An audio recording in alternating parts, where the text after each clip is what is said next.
अस्सलामु अलैकुम वरहमतुल्लाहि वबरकातुहू। उम्मीद है कि आप सब खैरियत से होंगे। जैसा कि मैंने आपको अपनी पिछली वीडियो में बताया था कि ऐसे कौन से अमाल हैं कि जिसकी वजह से हमारी कब्र जो है जन्नत के बागों में से एक बाग बन सकती है, यानी कि हम कौन से ऐसे अमाल करेंगे जिसकी वजह से हमारी कब्र जन्नत के बागों में से एक बाग बन जाएगी।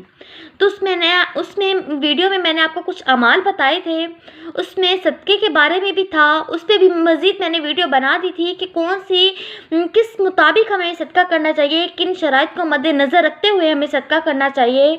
उसमें एक टॉपिक जो था वो कुरान पाक की तिलावत के बारे में भी था, यानी कि कुरान पाक की तिलावत करने से भी हमारी कब्र जो है वो जन्नत के बागों में से एक बाग बन जाएगी।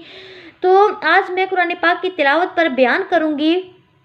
हम अपना टाइम ज़ाया किए बगैर अल्लाह ताला के नाम से वीडियो का आगाज़ करते हैं।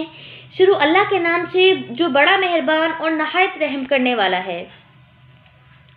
नहमदुहु व नुसल्ली अला रसूलिहिल करीम, अम्मा बाद, फ़अऊज़ु बिल्लाहि मिनश शैतानिर रजीम, बिस्मिल्लाहिर रहमानिर रहीम। क़ाल अल्लाहु तबारक व तआला फ़िल क़ुरआनिल मजीद वल फ़ुरक़ानिल हमीद, किताबुन अंज़लनाहु इलैका लितुख़रिजन नासा मिनज़ ज़ुलुमाति इलन नूर। व क़ाल अन्नबिय्यु सल्लल्लाहु अलैहि वसल्लम, खैरुकुम मन तअल्लमल क़ुरआन व अल्लमा। सुब्हान रब्बिका रब्बिल इज़्ज़ति अम्मा यसिफ़ून व सलामुन अलल मुरसलीन वल्हम्दुलिल्लाहि रब्बिल आलमीन। मुअज़्ज़िज़ सामीन सामियात, कुरान मजीद अल्लाह ताला का कलाम है, अल्लाह का पैगाम इंसानियत के नाम है। ये किताब हदायत है। इस किताब को इबादत नहीं बल्कि इस किताब को हदायत कहा गया है। ये किताब पैदा होने से लेकर जन्नत में जाने तक हमारी रहनुमाई करती है, सिर्फ मुसल्ले पर बैठना ही नहीं सिखाती। ये किताब अल्लाह ताला का कलाम है। इसका देखना भी इबादत है, इसका सुनना भी इबादत है, इसका सुनाना भी इबादत है, इसका समझना भी इबादत है, इसका समझाना सबसे बड़ी इबादत है और इस पर अमल करना दुनिया की सबसे बड़ी इबादत है। देखें कि कुरान करीम के बारे में क्या फरमाया जा रहा है कि इस पर अमल करना दुनिया की सबसे बड़ी इबादत है, बल्कि कुरान मजीद पूरी इंसानियत के लिए आबे हयात है। कुरान मजीद अल्लाह ताला की रहमतों और बरकतों को खींचने वाला मक़नातीस है। कुरान करीम की आयत है कि जब कुरान मजीद पढ़ा जा रहा हो तो खामोश रहो और इसको सुनो ताकि तुम पर रहम किया जाए। जिस जगह, जिस इलाके में, जिस घर में कुरान पाक पढ़ा जाता है उस जगह अल्लाह ताला की रहमतों की बारिश होती है। ये मक़नातीस है जो रहमतों को खींचता है। इसके दिल में नूरानियत आती है, जिस्म के अंदर की बीमारियां और रोग ख़त्म हो जाते हैं। बहुत से मुसलमानों के दिलों को शिफा देगा।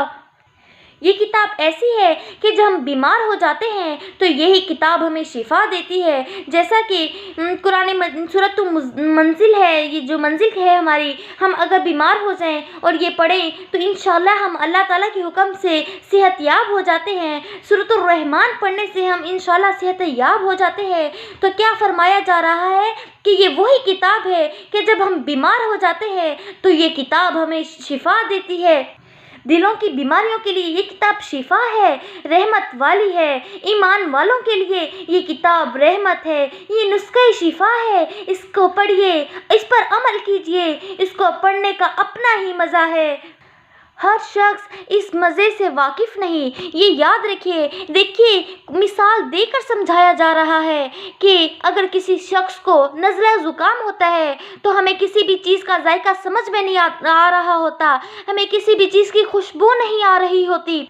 जिस शख्स को गुनाहों का नज़ला ज़ुकाम हो जाता है वो शख्स कुरान तो पढ़ता है लेकिन अल्फाज भी ज़ुबान से अदा करता है, लेकिन वो अल्फाज उसके दिल पर असर नहीं करते।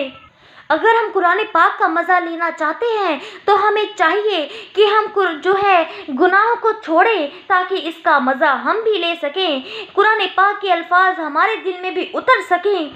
वो शख्स कुरान पाक का मज़ा नहीं ले सकता जो गुनाहों से पाक ना हो। कुरान पाक का मज़ा सहाबा से पूछिए। सहाबा कराम जो सारी रात तहज्जुद में कुरान पाक की तिलावत किया करते थे, कुरान पाक पढ़ा करते थे। حضرت فاطمہ رضی اللہ عنہا نے 2 رکعت نماز کی نیت باندھی، قرآن پاک پڑھی جا رہی ہیں یہاں تک کہ اذان کا وقت آ گیا۔ دیکھیے کہ کب شروع ہوئی، تہجد کے وقت نماز پڑھنا شروع ہوئی ہیں اور اذان کا وقت آ گیا۔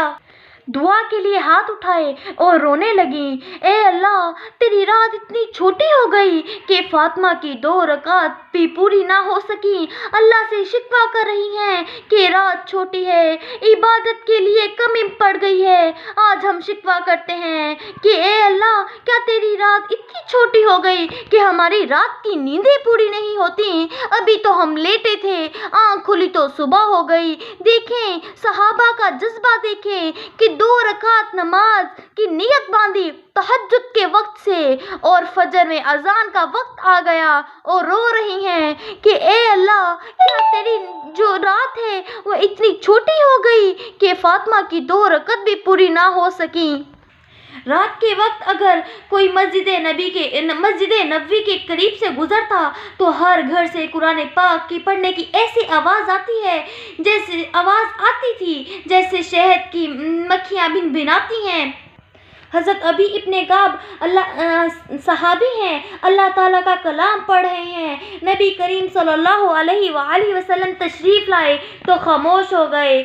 فرمایا ابن کعب پڑھو، عرض کیا ہے کہ اے اللہ کے نبی آپ کے سامنے پڑھوں تو یہ تو آپ پر اترا ہے؟ فرمایا ہاں مجھے ایسا ہی حکم ہوا ہے۔ وہ بھی بڑے سمجھدار تھے، پہچان گئے کہ اوپر سے حکم آیا ہوگا۔ حضرت ابن کعب اب فرماتے ہیں کہ یا رسول اللہ کیا میرا نام لیا ہے اللہ تعالیٰ نے؟ کیا اللہ تعالیٰ نے میرا نام لے کر کہا ہے کہ میں پڑھوں؟ آپ صلی اللہ علیہ وآلہ وسلم نے فرمایا ہاں اللہ تعالیٰ نے تمہارا نام لیا ہے کہ کعب کو کہو قرآن پاک پڑھے۔ دیکھیے کہ صحابہ کرام کیسی محبت سے پڑھا کرتے تھے کہ جن کے پڑھنے کی فرمائش عرش سے آئی ہے۔ ایک صحابی تہجد میں نماز پڑھتے ہوئے رو پڑتے تھے، آپ صلی اللہ علیہ وآلہ وسلم کی خدمت میں حاضر ہوئے۔ آپ صلی اللہ علیہ وآلہ وسلم نے فرمایا کہ تیرے قرآن پڑھنے اور رونے نے فرشتوں کو بھی رلا دیا۔ دیکھیے قرآن پڑھنے کا کتنا جذبہ تھا صحابہ کرام میں، تو آج ہمیں دیکھیے ہم زیادہ سے زیادہ 1 رکوع پڑھتے ہیں، آدھا پارہ پڑھتے ہیں یا زیادہ سے زیادہ 1 پارہ پڑھ لیتے ہیں۔ یہ قرآن ہمیں عزتوں دینے کے لیے آیا ہے، صحابہ نے اس کو سینے سے لگایا، ہمیں بھی اس کو سینے سے لگانا چاہیے۔ اسی قرآن نے ان کی زندگیاں بدل دیں۔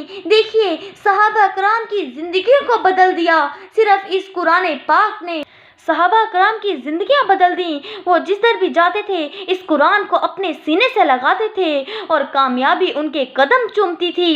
ہمیں چاہیے کہ ہم اس قرآن پاک کے ساتھ جڑ جائیں، عالم قرآن بن جائیں، حافظ قرآن بن جائیں، قاری قرآن بن جائیں، عامل قرآن بن جائیے، ناشر قرآن بن جائیے، داعی قرآن بن جائیے، بلکہ عاشق قرآن۔ صلی اللہ علیہ وآلہ وسلم دعا مانگا کرتے تھے کہ اے اللہ قرآن پاک کو تو میرے دل کی بہار بنا دے۔ تو آخر میں میری اللہ رب العزت سے دعا ہے کہ اللہ تعالی ہمیں زیادہ سے زیادہ قرآن پاک کو پڑھنے کی توفیق عطا فرمائے، اس پر عمل کرنے کی توفیق عطا فرمائے، اس کو آگے پھیلانے کی توفیق عطا فرمائے۔ شکریہ۔ امید ہے کہ آپ سب کو میری ویڈیو ضرور پسند آئی ہوگی۔ آپ میرے چینل کو زیادہ سے زیادہ سبسکرائب کریں، شیئر کریں، بیل آئیکن کو پریس کریں تاکہ میری ہر نئی آنے والی ویڈیو آپ تک پہنچ سکے۔ شکریہ۔